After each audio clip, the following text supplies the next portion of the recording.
All right, welcome into another episode of the News4JAGs podcast. Jamal St here alongside Justin Barney. Justin, joint practices officially done. Day 2 in the books. A little bit of a different day. Yep. But if we were keeping score, I think the Jaguars would have won. I think so too. I like from what I saw, I had my eyes dilated earlier this morning for a so don't trust what he saw. I saw some blurs and stuff, but from what I saw, were they teal blurs? They were not. They were teal blurs. Yeah, Josiah DeGuara, a couple good catches and stuff. But a scaled down practice. I thought Jacksonville played from the hour I saw practice today. I thought they played better today than the previous day. So no pads today, so a little bit less contact, but still a competitive practice. Let's go through a couple of the standouts from the day. Look, if I'm picking a star of the day, it has to be Eric Hallett. Has to. Eric Hallett walked away with 2 interceptions. Big day for a guy who spent last year on the practice squad trying to find a way onto the final roster this go around.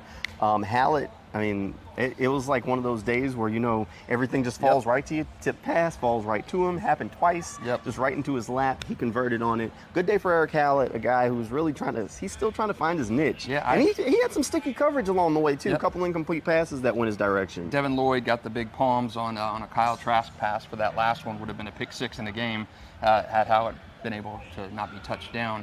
Great. I talked about him last week with you, not making the roster when you were talking about Buster Brown. So great game today for Eric Hallett. Game, when I say game, simulated quote unquote.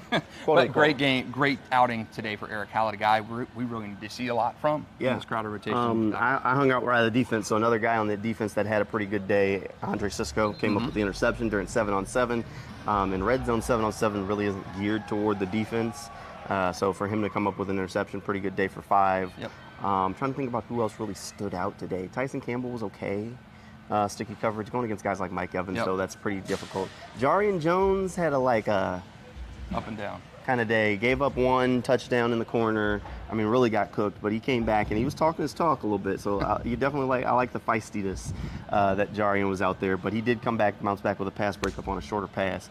So we'll see. The rookie definitely is going through those rookie waves. Yes, the young guys in camp. We want to see the young guys. Of course, we said we want to see offensive line, that improvement, but you want to see the young guys in camp, the guys that are players number 51, 52, 53, and those guys are the Monteric Browns, Eric Hallett's, the Elijah Cooks, those kind of guys. Sure. You want to see that performance from those guys during the dog days of camp, and that's when we're in right now. We're right in that kind of that gray area between the beginning and the ending of camp and then the start of the regular season.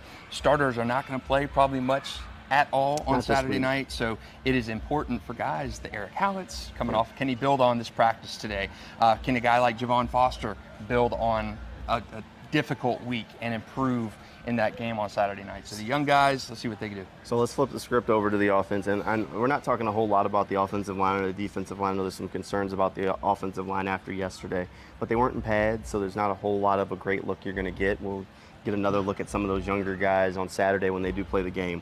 But on that offensive side of things, Trevor Lawrence had a solid day. Yeah. I think Evan Ingram had a couple of big catches. When we talked to him yesterday afternoon, he was like, I'm a perfectionist. And so he definitely had some things he wanted to work on. Came back with a big day. Brian Thomas Jr., yes, maybe the offensive play of the day. This second day in a row, he's gotten loose deep, made a catch. I mean, cooked the DB on the way down the field. That speed has given the Bucs problems. Yeah, and while you were watching defense, it wasn't a massive field stretching touchdown for BTJ, but he was in tight coverage, went over his guy, got it, and it would have probably been about a 35 or 40 yard touchdown in a game. He has looked better and better and better as camp has gone on, which is good to see, because those first few weeks of camp were like, is this guy a little bit lackadaisical? Is he just a gamer? Does he turn the volume up when the game comes on like AI? Is that kind of the takeaway for you too? Yeah, I think he's cranked it up. Yeah, I really think he's cranked it up. I think he was figuring it out, and now he's kind of leveling out, and the trajectory's heading the right direction. I think every day, just about for maybe the past week or so, there's been at least one play from BTJ, which is what you want to see. Those rookies taking those consistent steps forward in the right direction, and that's really what we're seeing from Brian at this point. Overall, I think these 2 days have been productive. One guy I want to mention before we got Josiah DeGuara.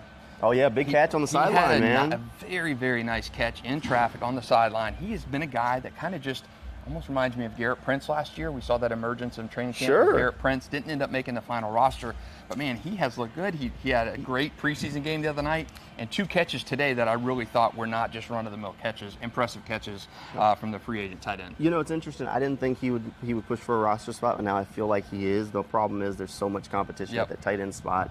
I'm just not sure what they're going to do.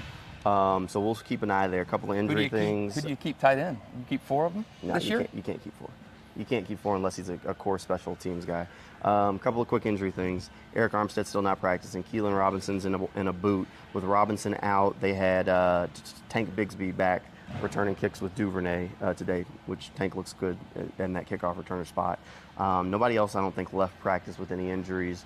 So we'll see. Overall, the team's pretty healthy. Christian Kirk's dealing with a mild calf injury, so he didn't practice for the 2nd day in a row. But he should be okay. He should be fine. It's tough for Keelan Robinson because you drafted him not to tote the ball. You drafted him to be back there with Devin and return kicks, and he's not been able to do that. Yeah. Does that create a little bit of room for a Tank Bigsby to get in? So because I'm a firm believer that with these new kickoffs, you want a guy who can break a tackle. You want a Tank Bigsby. You want a Parker Washington type guy that can shrug a tackle and keep going.